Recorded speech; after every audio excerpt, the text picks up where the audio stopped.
আসসালামু আলাইকুম রহমতুল্লাহ বারাকাতু। আমি গ্রিন পার্টি থেকে মোহাম্মদ ইফতেখার হাসান জনি বলছিলাম, সাধারণ সম্পাদক। আমি বলতে চাচ্ছিলাম যে বর্তমান অবস্থা খুব করণীয়। জিনিসপত্র দাম কমে গেছে, কিন্তু ছিনতাই, চাঁদাবাজি, কিশোর গ্যাং বেড়ে গেছে। আমি এটা বলতে চাচ্ছিলাম, কিশোর গ্যাং বাড়ার কারণ হলো সরকারের ব্যর্থতা বলবো, কারণ তারা প্রশাসনের ব্যাপারে দিক দিয়া নিশ্চিতভাবে তারা কাজ করছে না। যদি কাজ করা হতো, কিশোর গ্যাং শেষ হতো। আর যেভাবে ফেসবুকে দেখতেছি আমরা যে এই যে চাপাটি নিয়ে ঘোরাঘুরি করছে ছেলেরা, একজন একজনকে মেরে ফেলতেছে, 15-16 বছর 17 বছর ছেলেরা এই কাজটা করতেছে, কিভাবে সেই সাহসটা পায়? বর্তমান যে সরকারকে আমি বলতে যাচ্ছি যে হাসিনার সরকার থাকা অবস্থা যেরকম যে ছিল, তার থেকে এখন আরেকটু বেশি।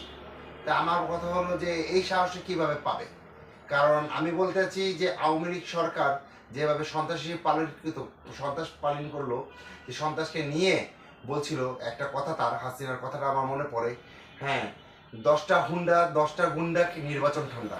তো এইভাবে যদি বলে ফেলে, তারা গুন্ডা পালে, ঠিক আছে, এটা আমি বলতে পারি। আর আমি একটা বলতে চাচ্ছি যে এই বর্তমান কিশোর গ্যাং যেভাবে আসলো, কিভাবে আসলো, কে বা কারা? আমি সরকারকে বলবো যে কিশোর গ্যাং শেষ করুন, চাঁদাবাজি যে হচ্ছে জায়গা জায়গা, চাঁদাবাজি রুখে দাঁড়ান।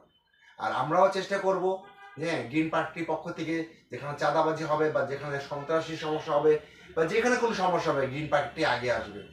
আসসালামু আলাইকুম রহমতুল্লাহ বারাকাতুহু।